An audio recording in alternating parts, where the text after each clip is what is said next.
You could never imagine how, one day your life quiet or ordinary, predictable, could be pulled into a secret so deep it might just cost you your life. No warning, no signs. It begins silently, like a shadow slipping into the room when you're not looking. What I'm about to tell you is not a movie. There are no special effects. No dramatic background score. No heroes in capes. And that's exactly what makes it far more disturbing. Because it's real, raw, and dangerously close to something that could happen to anyone. Karen, a seasoned investigative journalist, had seen more darkness than most people ever would.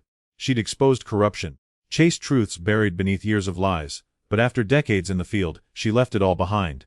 She moved to a quiet suburban neighborhood, hoping to start a gentler chapter of life. But peace has a way of not lasting. It started with small things. Strange noises late at night, a neighbor, distant, expressionless, who never spoke a word to anyone, his eyes always watching, and then a note, left exactly where she once hid a secret camera. There were no signs of forced entry. The door was still locked. No fingerprints, no footprints. Just a silent warning. From that moment on, Karen found herself being pulled into a hidden world. One she thought she'd left behind forever. A network of secrets buried for decades. Nameless organizations operating outside the law. Data powerful enough to bring entire systems to their knees. And people. Dangerous, faceless people. Who could erase someone from existence with a single line of code? This story will make you question everything you thought was safe. Because the scariest things in life aren't the ones you see. They're the ones you can't see. But know for certain, are watching. After taking early retirement from her career as an investigative journalist, Karen decided to leave the noisy city behind and settle into a quiet suburban neighborhood, hoping to begin a gentler, more peaceful chapter of her life. She imagined tranquil mornings with a hot cup of coffee, slow afternoons tending her garden, and a silence she had long craved after years chasing shadows in the field. At first, everything was exactly as she had hoped. Friendly neighbors, fresh air, clean streets. Karen almost believed she had finally found home. That peace, however, didn't last long. Everything began to shift the day a strange man moved into the house right next door. He was in his early 40s, tall and lean with dark hair and a distant gaze. No moving truck ever arrived. No family or friends accompanied him. He seemed to appear out of nowhere, and kept entirely to himself. When Karen greeted him, he simply nodded and slipped quietly into his house without a word. She tried to dismiss it at first. But the instincts honed over years of investigative reporting wouldn't let her ignore what clearly felt off. His house lights were on every night. Especially between 2 and 4 a.m. Karen often heard metallic clinking, like tools being used, and once in a while, fragments of whispered conversations in a language she didn't recognize. One evening, while watering her plants at dusk, Karen saw him silently emerge from his house, holding a large black bag. He made his way to the back of his yard, toward a low brick wall that separated the neighborhood from an empty lot behind. No one else seemed to notice. Only Karen was watching. That moment changed everything. Her old instincts kicked in. She began keeping a log of his behaviors, times, actions, sounds. She even installed a small camera behind her curtain, aimed at his window. What she captured chilled her to the core. What at first seemed like odd behavior quickly evolved into something far more disturbing. Patterns emerged. Details that didn't add up. And most haunting of all, a growing certainty that something was deeply wrong. Questions raced through her mind. Who was this man? Why was he living like a ghost? And what was he doing at night alone, in the dark? Karen didn't yet realize that her curiosity was about to pull her into a dangerous web of secrets. One far more perilous than any case she had ever investigated. Karen couldn't sleep. Every creak in the floorboards, every gust of wind brushing the windows seemed louder now, because her mind was racing with questions, and her instincts were fully awake. The next morning, coffee in hand, she reviewed the first night of footage from her hidden curtain cam. At first, nothing unusual appeared. The man simply sat at his desk, head down, seemingly focused. But then, around 3:12 a.m., he stood up, opened a drawer, and pulled out what looked like an old, leather-bound notebook. He flipped it open, stared at a page for a moment, then slowly tore it out, crumpled it, and placed it into a metal box. The camera caught only fragments, but what Karen saw next made her skin crawl. As he closed the notebook, she could barely make out a symbol, an odd insignia she didn't recognize, resembling an eye inside a triangle, surrounded by foreign markings. It was crudely drawn, yet strangely precise, like something she'd seen years ago in a classified document during one of her past investigations. Only back then, it had been linked to a secret intelligence unit rumored to operate outside official channels. She paused the video. Stared. What the hell was he doing with that? Over the next few nights, her surveillance revealed more. The man followed a strict routine, lights on at exactly 1:58 a.m., sitting at the desk until around 4, sometimes pacing, sometimes writing furiously, but never sleeping, never leaving the house during the day. Karen's notes were piling up, and so were her suspicions. She reached out to an old contact, Mike, a retired analyst she'd worked with on a government corruption story a decade ago. Over the phone, she kept it vague. "I think I've stumbled onto something strange," she said. "Could use your eyes." They agreed to meet 2 days later. But Karen couldn't wait that long. That evening, she tried something risky, pretending to walk her dog past his house, even though she didn't own a dog. She carried an empty leash and a small bag of treats, hoping the illusion would be enough. As she passed his window, she slowed down.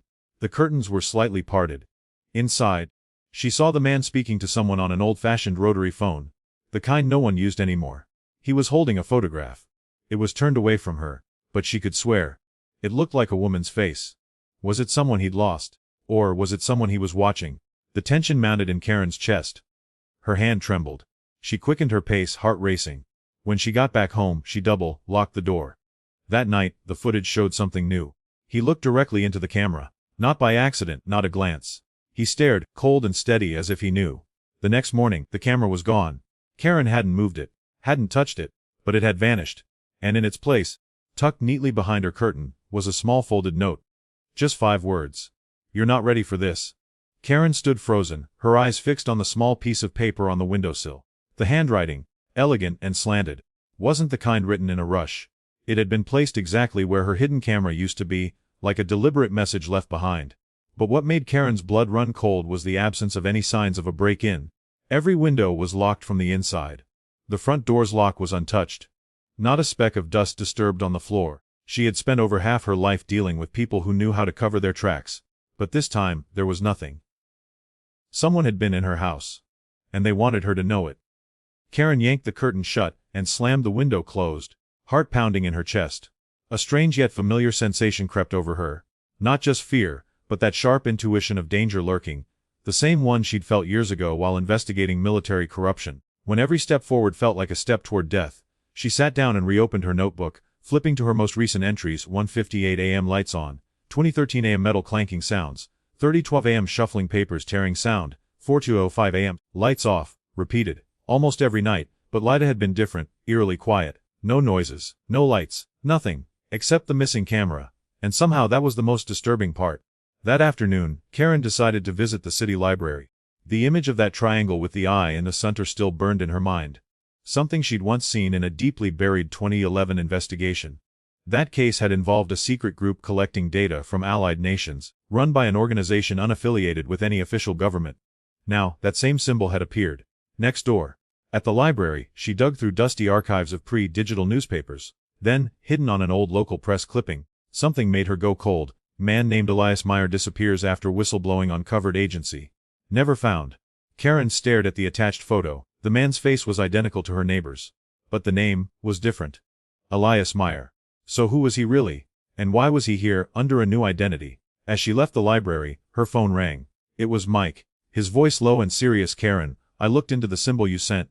It's not just a group's mark. It's the code of a Black Ops unit officially disbanded in the 90s.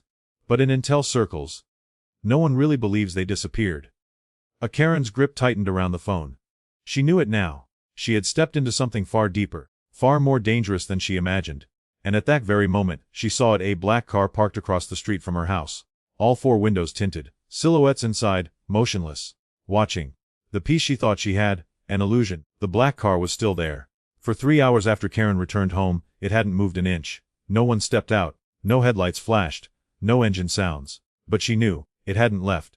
And what unsettled her most was the piercing sense that someone inside that vehicle was watching her. Intently. Constantly. Karen turned off every light in the house, leaving only a dim glow from the kitchen lamp. She sat at the dining table, spreading out all her materials, photos, notes, screenshots from the hidden camera. Everything pointed to one name: Elias Meyer, the man next door, and that same chilling symbol, the eye inside the triangle. Slowly, strands of a much larger web began to form in her mind. She circled the old newspaper clipping and drew a line connecting it to a still from her video feed. The posture, the gait, the face, it all matched. There was no longer any doubt. Elias was once a part of that organization. But why he was hiding here, and why now, those questions remained unanswered. Her phone buzzed again. No number, Just a messages. If you want to stay alive, stop digging. Her hands turned cold. The message included a link to a video, footage from her own hidden camera, but with an extra segment she had never seen before. It showed her asleep. The camera trembled slightly, as if someone had touched it. Then, for a split second, a figure appeared just outside her bedroom window. The figure stared directly into the lens. Then the camera shut off. Karen gasped. She had never seen that part. Panicked, she called Mike. Karen.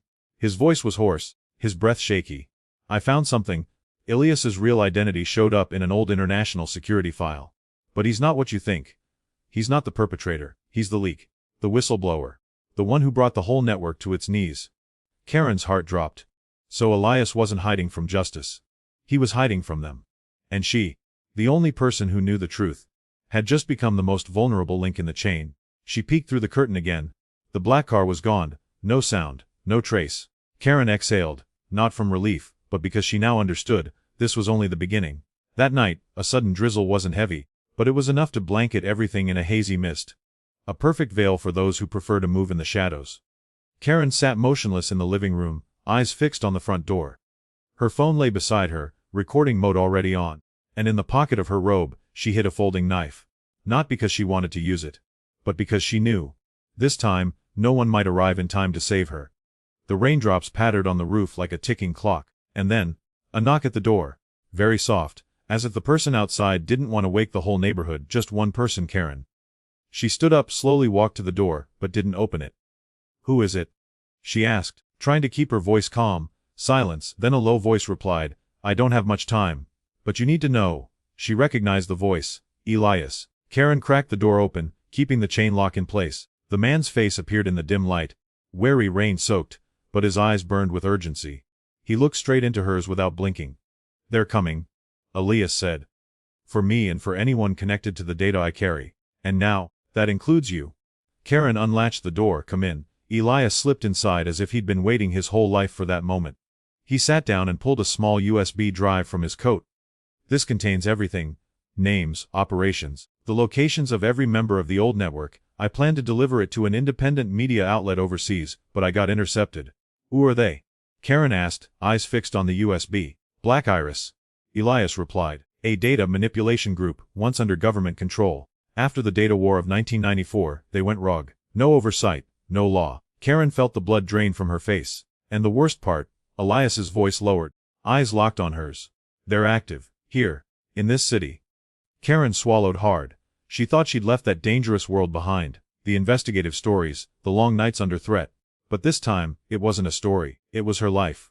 Just then, both of them froze at a soft click from the back door. Elias sprang up. They know I'm here. Karen swiftly pulled him into the storage room, motioning for silence. Her heartbeat pounded like war drums. The back door creaked open, light spilled in. A shadow moved down the hallway. Elias whispered. They're not here to threaten anymore, Karen. This time, it's to eliminate. Karen tightened her grip on the knife. The peace she once pursued had become a prison. And this house might be the battleground where she would have to fight to survive. Karen held her breath.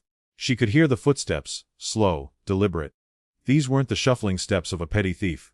No, this was someone trained to move silently, yet intentionally loud enough for someone inside to know they're here. Elias pressed his back to the wall, eyes fixed on the narrow crack between the storage room door and the hallway. His face wasn't panicked. It was the face of someone who had escaped death before.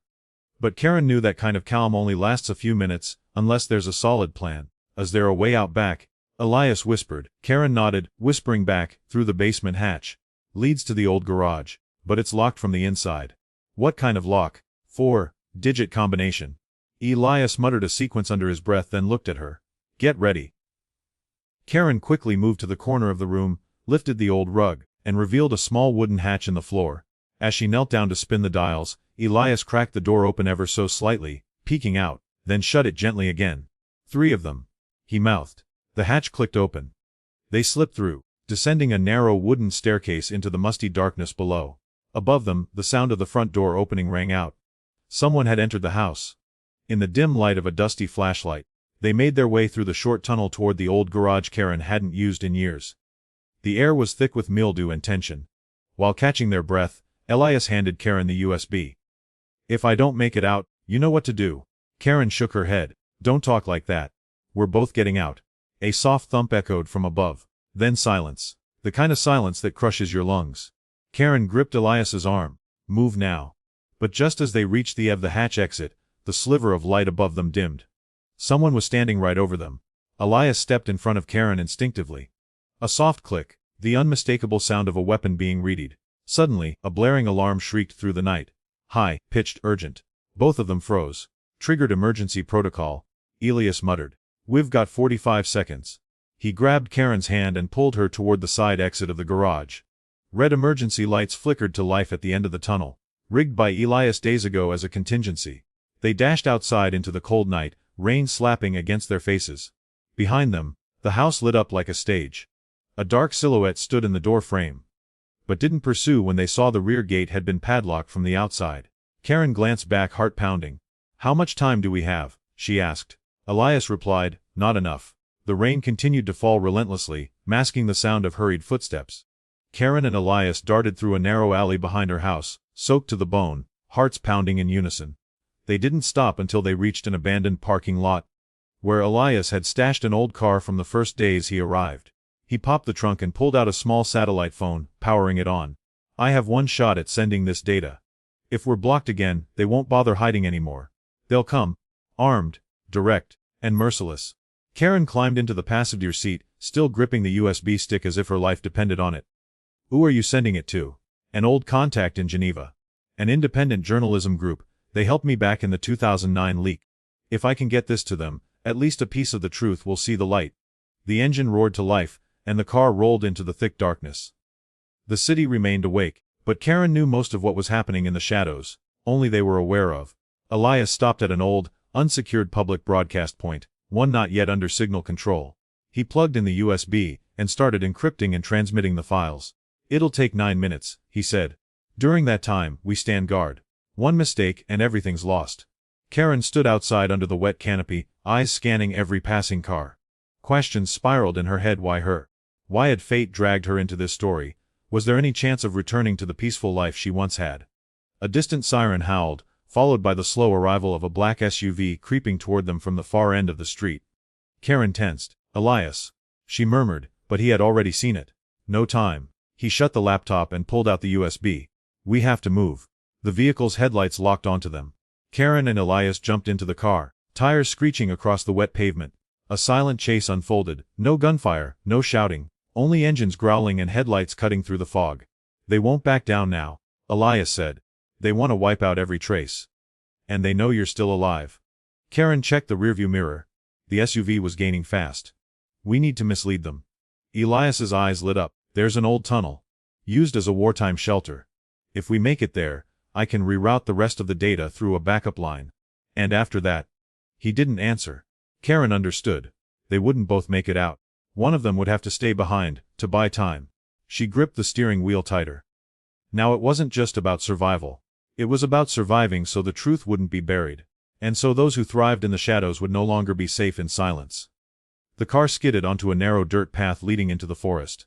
Once a wartime shelter zone, now overgrown with moss and rusting warning signs. The tires slid slightly in the mud before stopping in front of a decaying iron door almost hidden by vines. Elias jumped out first and pulled at the heavy metal. Karen joined to help. With a harsh creak, the door opened, revealing a pitch black tunnel with the faint scent of rust and damp earth. Inside, cell signals vanished entirely. But Elias had another way.